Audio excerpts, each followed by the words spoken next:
Bayangkan dunia yang diselimuti keheningan.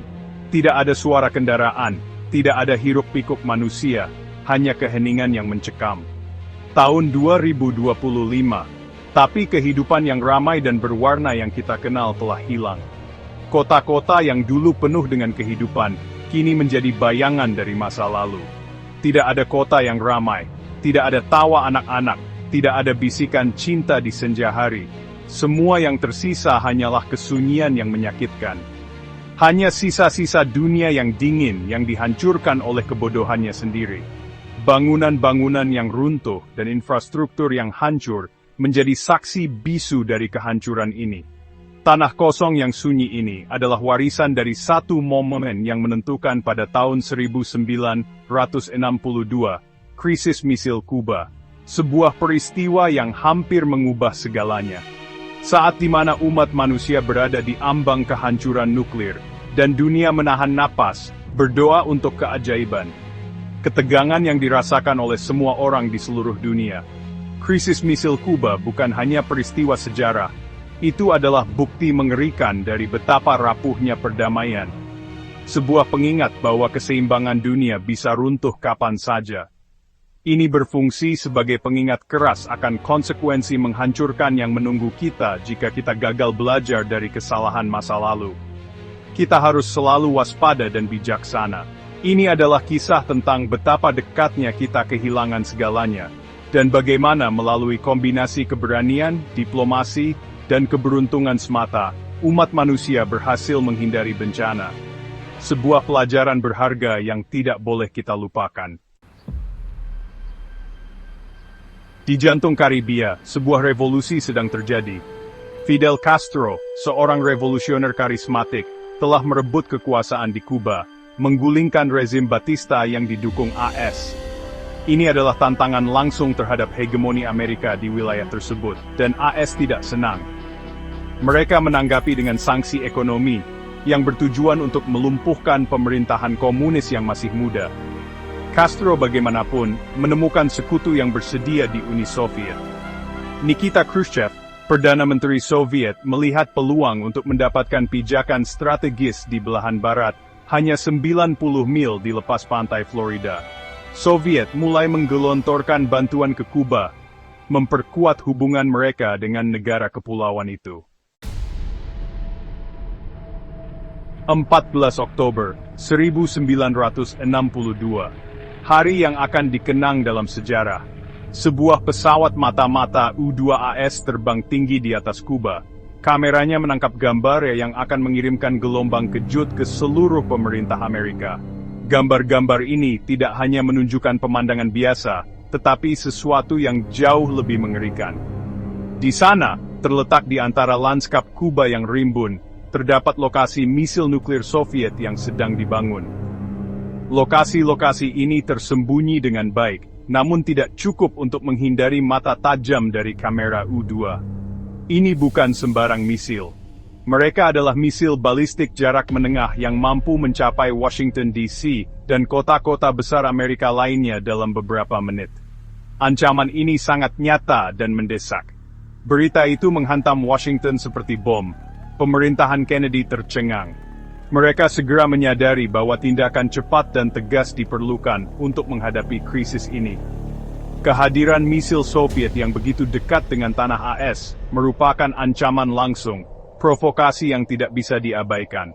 Setiap keputusan yang diambil akan menentukan nasib dunia. Dunia menyaksikan dengan napas tertahan saat kedua negara adidaya semakin dekat ke ambang perang nuklir. Ketegangan meningkat setiap hari, dan seluruh dunia menunggu dengan cemas apa yang akan terjadi selanjutnya. Presiden John F. Kennedy berpidato di hadapan bangsa pada tanggal 22 Oktober 1962. Suaranya, yang biasanya tenang dan terukur, terdengar berat, mencerminkan situasi yang berbahaya. Dia mengumumkan penemuan misil Soviet dan menyatakan blokade laut di sekitar Kuba, bersumpah untuk mencegah pengiriman Soviet lebih lanjut mencapai pulau itu. Pesan Kennedy jelas, Uni Soviet harus memindahkan misil dari Kuba, atau menghadapi konsekuensinya. Dia menuntut pembongkaran segera dan kembali ke Uni Soviet. Dunia menahan napas, taruhannya tidak mungkin lebih tinggi. Ini bukan lagi konflik regional, itu adalah krisis global, dengan kelangsungan hidup umat manusia dipertaruhkan. Bagian 5, 13 hari teror, dunia menahan napas. Selama 13 hari yang menyiksa, dunia menyaksikan dan menunggu. Kapal-kapal Soviet, beberapa membawa lebih banyak misil, berlayar menuju Kuba. Angkatan Laut AS dalam keadaan siaga tinggi, siap untuk mencegat mereka. Ketegangan meningkat setiap jam. Jam kiamat, simbol bahaya nuklir global berdetak mendekati tengah malam. Ketakutan mencengkeram negara-negara di seluruh dunia. Keluarga-keluarga berkerumun di rumah mereka, mendengarkan radio, wajah mereka dipenuhi kekhawatiran. Surat kabar mencetak berita utama yang panik, memicu suasana kecemasan. Kemungkinan perang nuklir, yang dulunya tak terpikirkan, kini tampak besar. Bagian 6, saluran belakang dan kesepakatan rahasia, menghindari kiamat. Di balik layar, upaya diplomatik yang panik sedang dilakukan. Kennedy dan Khrushchev menghadapi tekanan yang tak terbayangkan, berkomunikasi melalui saluran belakang, dengan putus asa mencari resolusi damai. Kedua pemimpin memahami konsekuensi bencana dari perang nuklir. Tidak ada yang ingin dikenang sebagai orang yang menghancurkan dunia. Setelah berhari-hari negosiasi yang menegangkan, sebuah kesepakatan mulai muncul. Soviet akan setuju untuk memindahkan misil dari Kuba di bawah pengawasan PBB. Sebagai imbalannya, AS akan secara terbuka berjanji untuk tidak menyerang Kuba, dan secara diam-diam setuju untuk memindahkan misil Jupiter AS dari Turki, yang memiliki tingkat ancaman yang sama dengan misil Soviet di Kuba. Bagian 7. Resolusi perdamaian yang rapuh bertahan. Pada tanggal 28 Oktober 1962, Khrushchev mengumumkan keputusan Uni Soviet untuk membongkar lokasi misil di Kuba. Krisis berakhir. Dunia menghela napas lega. Mimpi buruk perang nuklir telah dihindari. Tetapi dunia telah berubah selamanya. Krisis misil Kuba mengungkap kenyataan mengerikan dari zaman nuklir, menunjukkan bahwa bahkan konflik yang tampaknya kecil, dapat meningkat menjadi bencana global. Dunia telah menatap jurang maut dan hidup untuk menceritakan kisahnya. Tetapi bayangan dari pengalaman itu tetap ada, sebuah pengingat akan keseimbangan kekuatan yang rapuh dan ancaman yang selalu ada dari pemusnahan nuklir. Bagian 8, Gema Krisis, Ancaman Nuklir di Abad ke-21. Krisis misil Kuba mungkin tampak seperti kenangan yang jauh, peninggalan perang dingin. Namun, ancaman perang nuklir sama nyatanya hari ini seperti pada tahun 1962. Jumlah negara yang memiliki senjata nuklir telah meningkat, dan ketegangan antar negara tetap ada.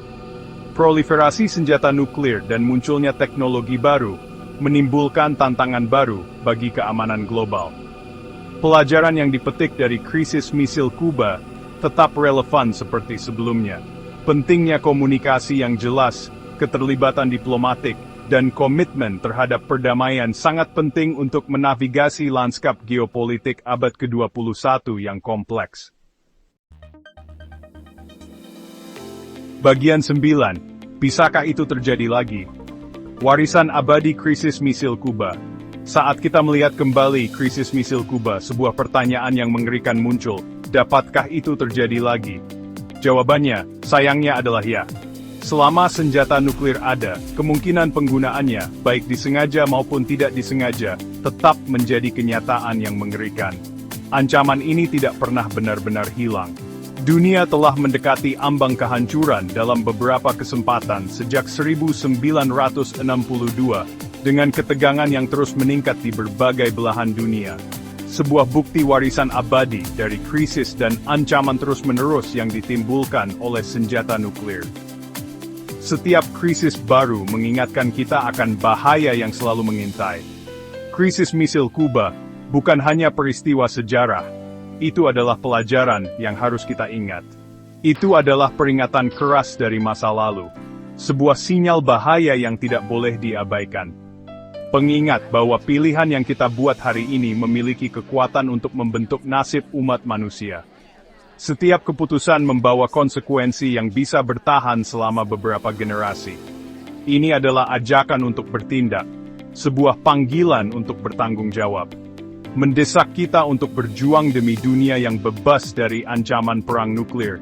Sebuah dunia yang lebih aman untuk semua orang. Dunia di mana dialog dan diplomasi menang atas agresi dan konflik. Hanya dengan cara ini kita bisa memastikan masa depan yang lebih cerah. Masa depan planet kita bergantung padanya. Kita semua memiliki peran dalam menjaga perdamaian dan keamanan global.